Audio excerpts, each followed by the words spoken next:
फिर प्राचीन इमारत, मूर्तियों की खोज और संरक्षण के महत्वपूर्ण चरण। तो कुछ प्राचीन इमारत थी, उनकी खोज की गई और उनका संरक्षण किया गया। उससे रिलेटेड टाइमलाइन दी हुई है, उसको देख लेते हैं।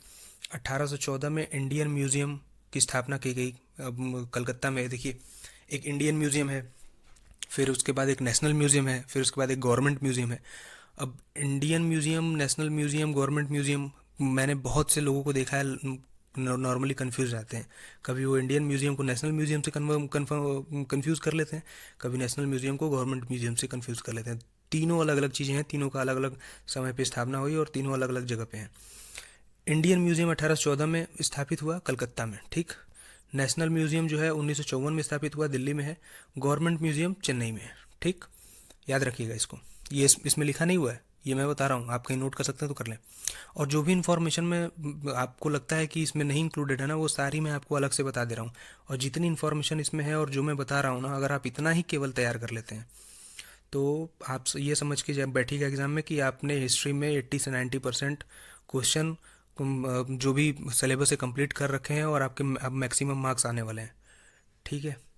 1834 में देख लेते हैं क्या हुआ था। राजा राम लिखित essays on the architecture of the Hindus का प्रकाशन हुआ, ठीक। कनिंघम ने सारनाथ के स्तूपों की छानबीन शुरुआत की। 1835 से 1842 तक जेम्स फरगुरान ने महत्वपूर्ण पुरातात्विक स्थलों का सर्वेक्षण किया। 1851 में गवर्नमेंट म्यूजियम मद्रास में बनाया गया। देखिए मैंने बताया था ना, गवर्नमेंट म्यूजियम ये मद्रास में है, मतलब मद्रास उस समय का मद्रास था, आज के समय चेन्नई में है ये। 1854 में अलेक्जेंडर कनिंघम ने भिल्सा टोप्स लिखी। अब भिल्सा टोप्स क्या था? भिल्सा टोप्स जो सांची पर लिखी गई सबसे प्रारंभिक पुस्तकों में से एक है। तो जो सांची वाला जो एरिया है ना, जो बुद्धिज़्म के लिए इम्पोर्टेंस रखता है, उसके ऊपर लिखा गया पुस्तक है ये भिल्सा टोप्स। और इसको लिखा था किसने? अलेक्जेंडर कनिंघम ने। कब लिखा था? 1854 में। 1878 में राजेंद्र लाल मित्र की पुस्तक बुद्ध गया, इनकी पुस्तक का नाम है बुद्ध गया द हेरिटेज ऑफ शाक्य मुनि का प्रकाशन हुआ, ठीक। बुद्ध गया द हेरिटेज ऑफ शाक्य मुनि किसने लिखा था? राजेंद्र लाल मित्र ने, 1878 में। 1880 में एच खोल को प्राचीन इमारतों का संग्रहाध्यक्ष बनाया गया, ठीक। एच खोल को प्राचीन इमारतों का संग्रहाध्यक्ष बनाया गया, ठीक। कब? 1880 में। 1888 में क्या हुआ? ट्रेजर ट्रोव एक्ट का बनाया जाना इसी समय होता है। ट्रेजर ट्रोव एक्ट क्या था? अब देखिए, जो भी पुरातत्व की जो इम्पोर्टेंस रखने वाली चीज़ें थी, जैसे कोई भी स्कल्पचर था, कोई भी मूर्ति थी, उसको संरक्षित करने का काम किया था इस ट्रेजर ट्रोव एक्ट ने। अब संरक्षित कौन कर रहा था? संरक्षित कर रही थी ब्रिटिश इंडिया, अंग्रेज कर रहे थे। तो उन्होंने किया क्या? लार्ज स्केल पर, बहुत ही बड़े तौर पर तस्करी स्टार्ट कर दी उसी समय। तो आज के समय में हम जो सुनते हैं ना कि गवर्नमेंट ऑफ इंडिया ने कनाडा से अपील की है, ऑस्ट्रेलिया से अपील की है कि हमारी मूर्तियों को वापस दीजिए। कई मूर्तियाँ 200 साल पहले चोरी हो गई थी, 300 साल पहले चोरी हो गई थी। तो ये ऐसे ही एक्ट्स का कारनामा था। ये ऐसे ही एक्ट्स को ला के हमारी धरोहर को चुराया गया। और आज के समय में गवर्नमेंट ऑफ इंडिया लगातार अपनी कोशिश कर रही है कि उन सब चीज़ों को लाया जाए। वाराणसी में अभी कुछ दिनों पहले माँ अन्नपूर्णा मूर्ति को स्थापित किया गया, जिसको कई 100 सालों पहले चुरा के कनाडा में बेच दिया गया था। कनाडा के म्यूजियम में पड़ा हुआ था वो। तो गवर्नमेंट ऑफ इंडिया के डिप्लोमेसी के द्वारा उसको वापस लाया गया और उसको स्थापित किया गया है काशी विश्वनाथ मंदिर में। चलिए आगे देखते हैं। 1914 में क्या हुआ? जॉन मार्शल और अल्फ्रेड फूसे की द मॉन्यूमेंट ऑफ सांची पुस्तक का प्रकाशन। तो एक पुस्तक थी द मॉन्यूमेंट ऑफ सांची, इसका प्रकाशन किसने किया? जॉन मार्शल एंड अल्फ्रेड फूसे ने। कब? 1914 में। 1923 में क्या हुआ? जॉन मार्शल की एक और किताब जिसका नाम था कंजर्वेशन मैनुअल, उसका प्रकाशन हुआ। 1955 में प्रधानमंत्री जवाहरलाल नेहरू ने राष्ट्रीय संग्रहालय, जो मैंने बताया ना, नेशनल म्यूजियम की नींव रखी। कब? 1955 में। कहाँ पे? नई दिल्ली में। 1989 में सांची को एक विश्व कलादाय स्थान घोषित किया गया यूनेस्को द्वारा, वर्ल्ड हेरिटेज साइट, 1989 में। अच्छा, सांची पहला ऐसा यूनेस्को वर्ल्ड हेरिटेज साइट नहीं है इंडिया का। यूनेस्को वर्ल्ड हेरिटेज साइट के बारे में अगर मैं बताऊं तो करीब 35 जो है कल्चरल हैं। उसमें सबसे पहला कौन सा था? 1982 में यूनेस्को वर्ल्ड हेरिटेज साइट सबसे पहला इंडिया का दिया गया। 3 थे, तीनों के नाम आपको बताने हैं कमेंट बॉक्स में, जल्दी बताएं। अगर नहीं पता है तो नेट से सर्च करें, नेट से सर्च करके बताएं। 2 यूपी का भी था उसमें, ये भी मैं बता दे रहा हूँ, हिंट दे दे रहा हूँ। अब आप इससे भी अनुमान लगा सकते हैं कि यूपी के दो कौन कौन से हैं यूनेस्को वर्ल्ड हेरिटेज साइट, बहुत ही प्रोमिनेंट वर्ल्ड हेरिटेज साइट है, सबसे पहले वही बने थे। अब भारतीय इतिहास के महत्वपूर्ण लड़ाइयाँ और युद्ध। ठीक, तो सबसे पहला युद्ध देख लेते हैं। 10 राजाओं का युद्ध सबसे पहला युद्ध माना जाता है। कब हुआ था? 14वीं ईसा पूर्व में। और कहाँ हुआ था ये? पुरुषनी नदी किनारे, जो रावी नदी है आज के समय में पंजाब में, उसके किनारे हुआ था। और इसमें भारत के पूर्व वैदिक आर्यन आदिवासी राज्य जो उत्तर पश्चिम भारत के अन्य जनजातियों के साथ संबंध थे या संबंधित थे, शाही ऋषि विश्वामित्र और त्रित्सु भरत पुरु राजा सुदास द्वारा निर्देशित थे, इनकी विजय हुई थी। और हारे कौन थे?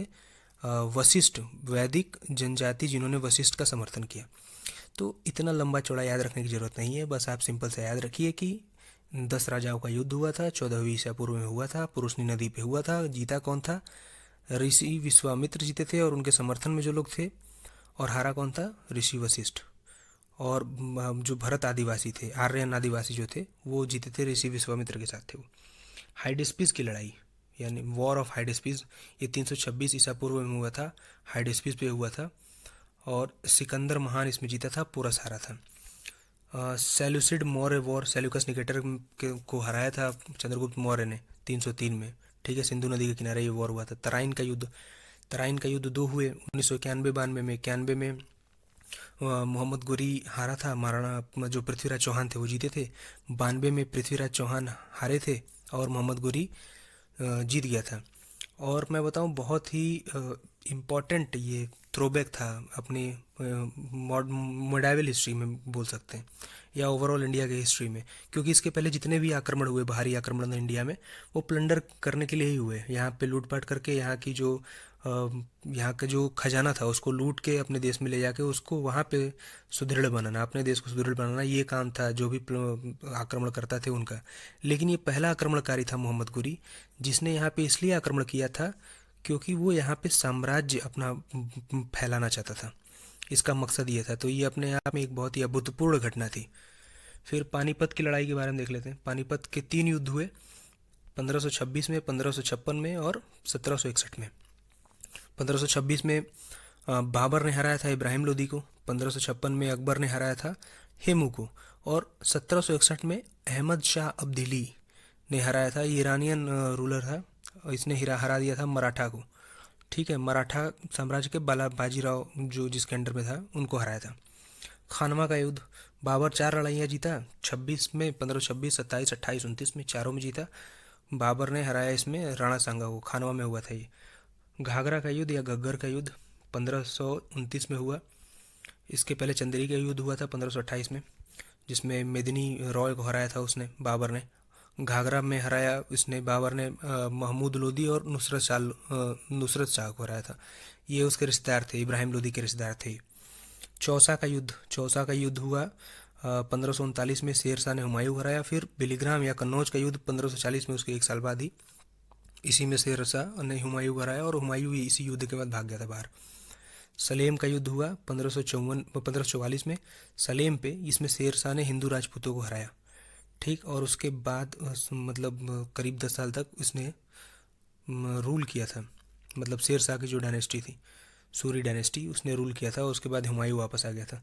तालीकोटा का युद्ध, इसको बैटल ऑफ युद्ध, तालीकोटा का युद्ध को बैटल ऑफ राक्षसा तांगड़ी भी बोलते हैं, या राक्षसा तांगड़ी का युद्ध भी बोलते हैं। 1565 में हुआ था तालीकोटा में। इसमें जो डेक्कन सुल्तनत थी ना, वो जीत गई थी और उन्होंने ही विजयनगर को हराया था, विजयनगर एम्पायर को हराया था। डेक्कन सल्तनत एक नहीं थी, बीजापुर थी, और आपके जो भी कुतुबशाही वगैरह डायनेस्टी वगैरह थी, ये सारी ने मिलके विजयनगर एम्पायर को हराया था। और यहीं से विजयनगर एम्पायर का विघटन होना शुरू हो गया था, टूट गया था ये, फ्रैगमेंट हो गए थे इसके कई।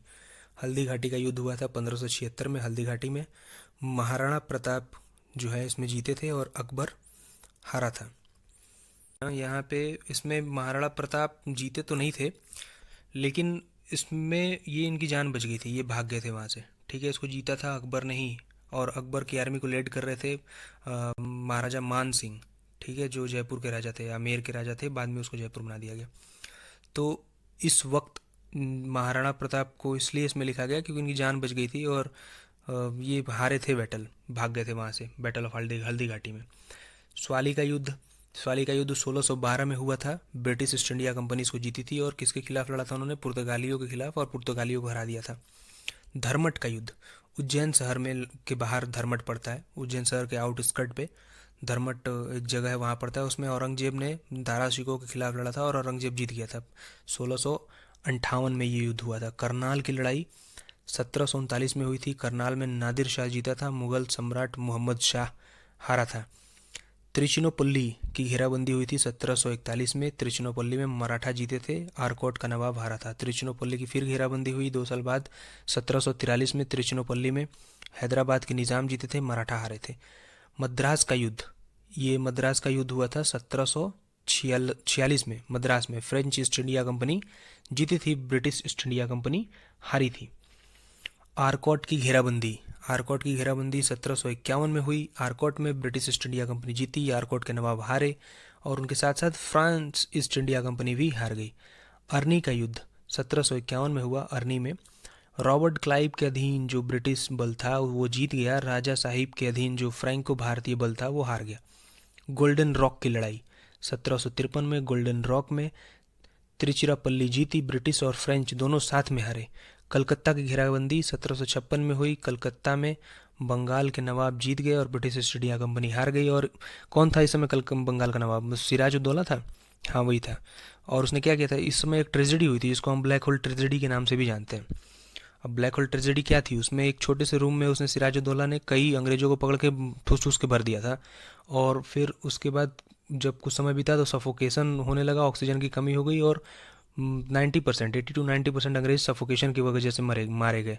तो बाद में जब कर्जन आया तो उसने ब्लैक होल जो ट्रेजेडी हुई थी उसके मेमोरी में एक इमारत भी बना के रखी हुई है वहाँ पे।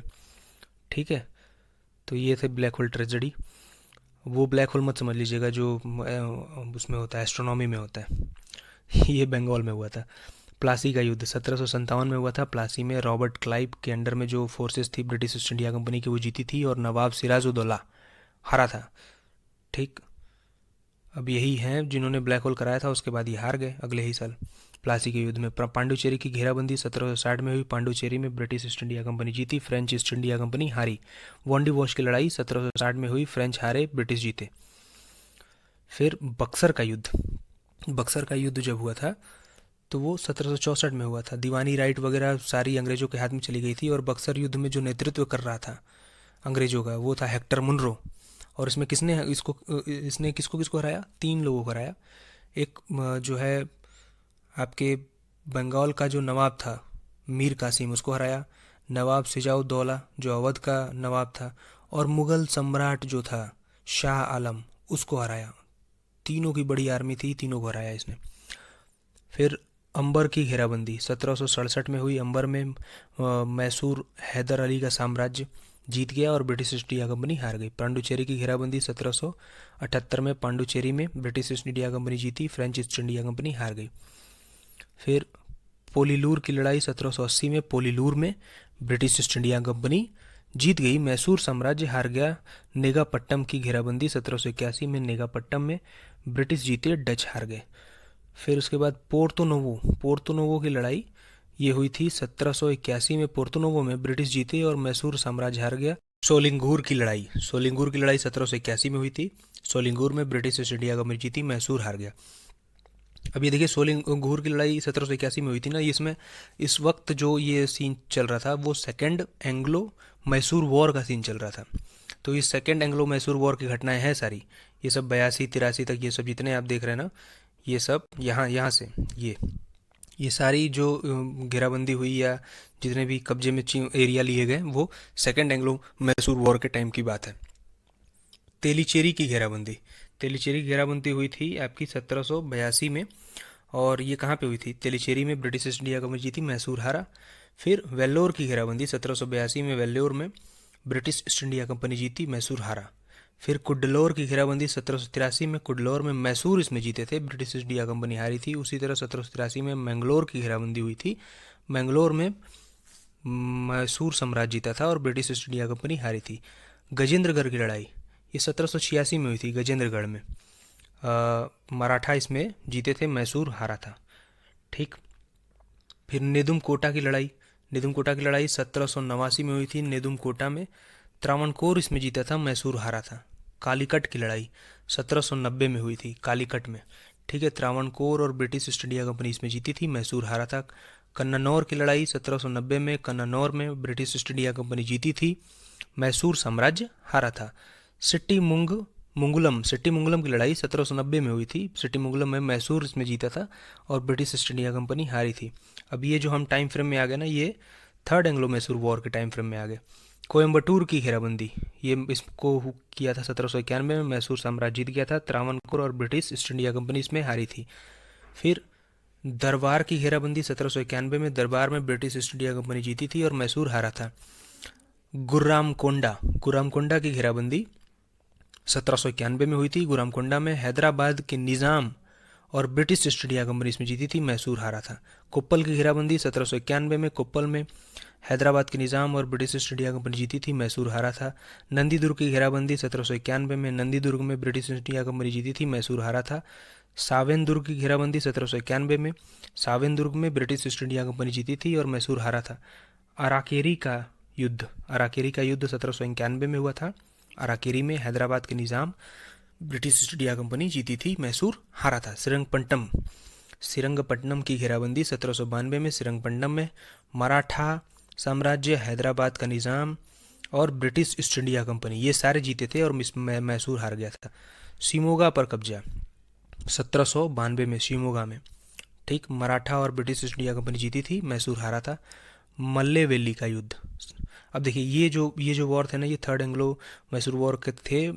जितनी भी घटनाएं हुई थी थर्ड एंग्लो मैसूर वॉर में हुआ ये था ना कि इसमें जब श्रीरंगपट्टनम का युद्ध किया गया तो ट्रीटी ऑफ श्रीरंगपट्टनम साइन किया गया। टीपू सुल्तान इस समय मैसूर का राजा था, तो इसके ऊपर इतनी ज़्यादा फाइन लगाए गए युद्ध में जो क्षतिपूर्ति हुई थी उसको पूरा करने के लिए कि ये विवश हो गया और इसी वजह से 1799 में फिर इसने चौथा एंग्लो मैसूर वॉर स्टार्ट कर दिया और उसमें फाइनली इसकी मृत्यु हो गई।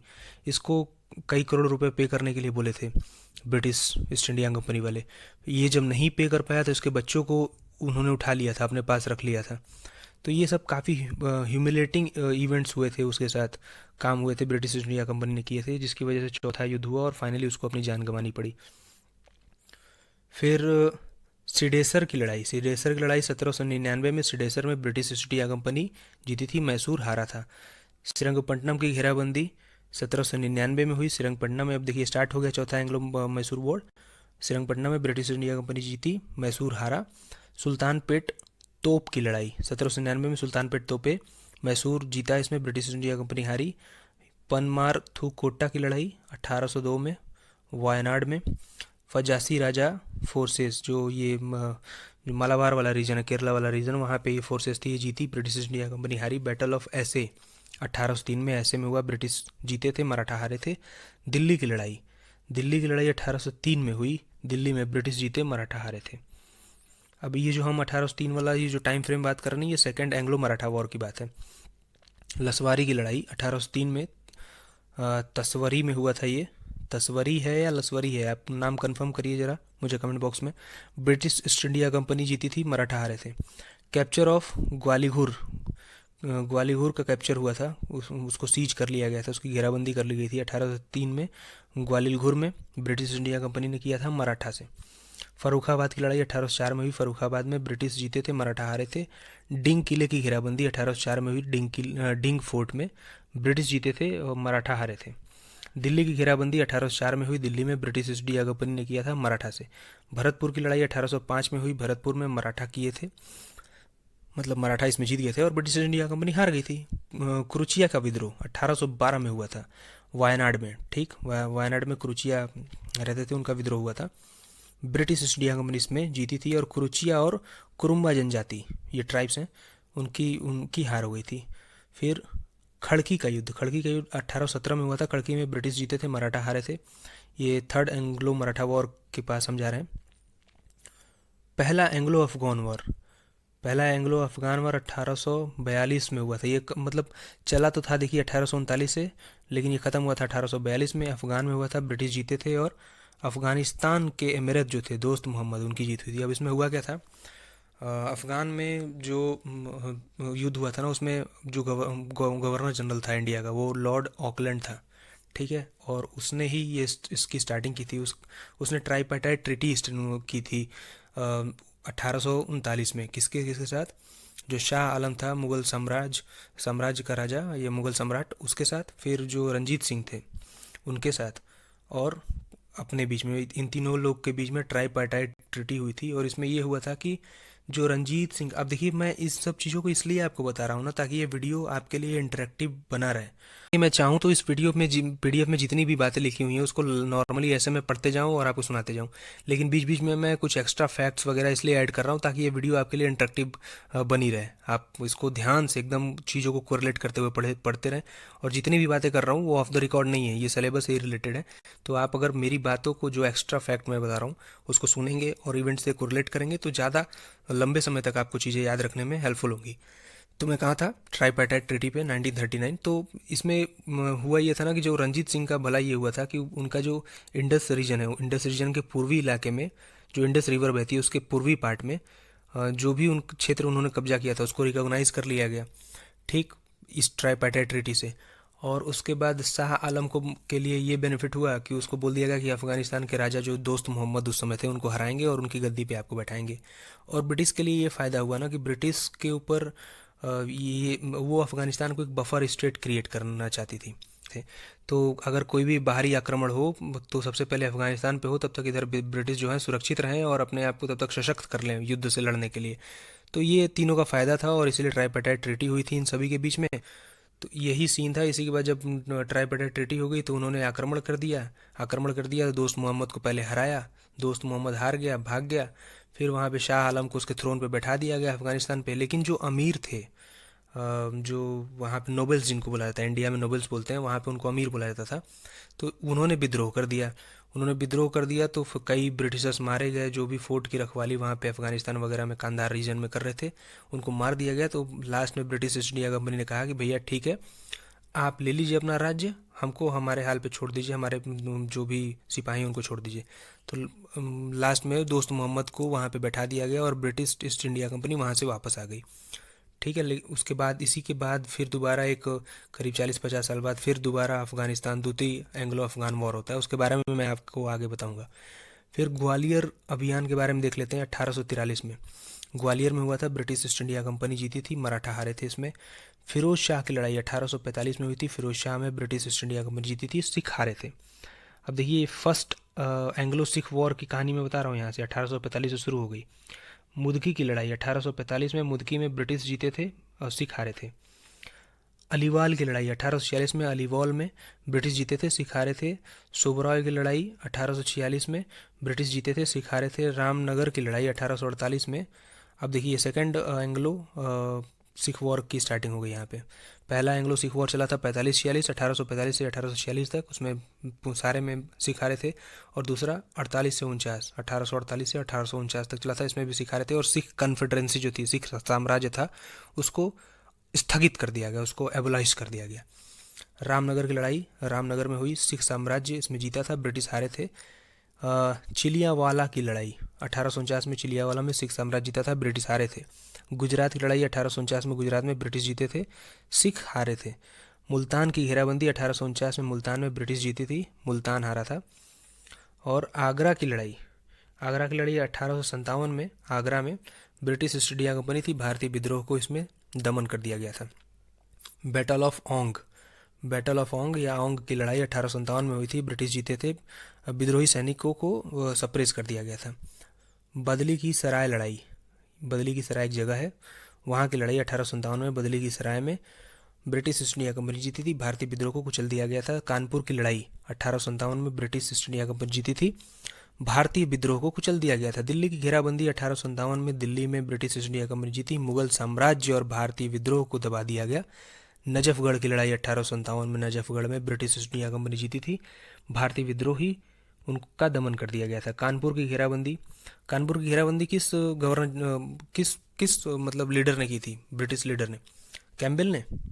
सही हूँ मैं? कमेंट बॉक्स में बताइए यस और नो। कानपुर की घेराबंदी 1857 में हुई थी। कानपुर में नाना साहिब की सेनाएं, विद्रोही कंपनी के सैनिक, ठीक है, ये जीते थे। मतलब जीते क्या थे, इन्होंने भगा दिया था ब्रिटिशर्स को और ब्रिटिश भाग गए थे वहाँ से। कंतूर की लड़ाई 1858 में, कंतूर में ब्रिटिश इसमें जीत गए, भारतीय विद्रोह का दमन किया। लखनऊ का कब्जा 1858 में, लखनऊ में ब्रिटिश ईस्ट इंडिया कंपनी जीती और अवध एंड इंडियन रेबल्स को हराया। भूटान की लड़ाई 1865 में, भूटान युद्ध ब्रिटिश जीता, भूटान हार गया। 1888 का हजारा अभियान, ठीक है, हजारा में ब्रिटिश ईस्ट इंडिया कंपनी जीत गई और काला ढाका की जनजातियां जो हैं वो हार गई थी। सारागढ़ी की लड़ाई, सारागढ़ी की लड़ाई 1897 में, सारागढ़ी में ब्रिटिश इंडिया कंपनी ने पश्तूनों को हरा दिया था। पश्तून कौन थे? ये अफगानी थे जो माइग्रेट करके इंडिया में आए हुए थे, ठीक है। मलकंद की घेराबंदी 1897 में, मलकंद में ब्रिटिश ईस्ट इंडिया कंपनी ने पश्तूनों को हराया। प्रथम मोहम्मद अभियान 1898 में, पेशावर में ब्रिटिश ईस्ट इंडिया कंपनी ने मोहम्मदों को हराया। फिर तीसरा एंग्लो अफगान वॉर। अब दूसरा एंग्लो अफगान वॉर कब हुआ था? दूसरा एंग्लो अफगान वॉर हुआ था 1885 में, ठीक है, ये याद रखिएगा, इसमें डेट नहीं दिया हुआ है, मैं आपको बता रहा हूँ ये। तीसरा एंग्लो अफगान वॉर 1919 में हुआ था। भारत और अफगान का उत्तर पश्चिम सीमांत क्षेत्र, वहाँ पे ब्रिटिश जीते थे, अफगान के अमीरात जो थे वो हार गए थे, ठीक। फिर दूसरा मोहम्मद अभियान 1935 में हुआ, पेशावर में ब्रिटिश जीते थे, मोहम्मद हारे थे। अराकन अभियान, अराकन अभियान 1943 में हुआ, अराकन में जापान साम्राज्य जो है वो जीता था, ब्रिटिश हारे थे। अब ये अराकन वाला रीजन कौन सा? म्यांमार और इंडिया का जो नॉर्थ ईस्ट का बॉर्डर है वही अराकन वाला रीजन है। अराकन माउंटेन्स जो है हमारे हिमालय के पार्ट जो पूरा एक्सटेंड होते हैं अंडमान निकोबार तक, वही अराकन वाला रीजन है। अराकन एक प्रोविंस भी है म्यांमार का, ठीक। ये कब हुआ था? ये 1942 से 1943 तक हुआ था। इम्फाल की लड़ाई, इम्फाल की लड़ाई 1944 में हुई थी, इम्फाल में ब्रिटिश जीते थे, जापान हारा था। पोकोकू, पोकोकू और इरावदी के संचालन की लड़ाई, ठीक, 1945 में हुआ था ये। पोकोकू में ब्रिटिश जीते थे, इसमें जापान हारा था। इरावदी क्या है? इरावदी एक रिवर है, ठीक, कहाँ की है? ये आपके म्यांमार की है। म्यांमार के और कौन कौन सी रिवर हैं इंपॉर्टेंट, बताएंगे? चलिए मैं बताता हूँ। म्यांमार के दो और इम्पोर्टेंट रिवर के नाम आप याद रखिए। एक चिंदविन रिवर है जिसका ओरिजिन होता है हमारे मणिपुर से, और एक रिवर है सालवीन जिसका ओरिजिन होता है तिब्बतन प्लेट्यू से। तो तीन रिवर हो गए। इरावदी, इरावदी का ओरिजिन होता है म्यांमार में खुद से, ठीक। छिंदविन का ओरिजिन होता है आपके मणिपुर वाले एरिया से, और एक सालवीन है तिब्बतन प्लेट्यू से। तो ये तीन रिवर आप याद रखिएगा ज्योग्राफी पॉइंट ऑफ व्यू से।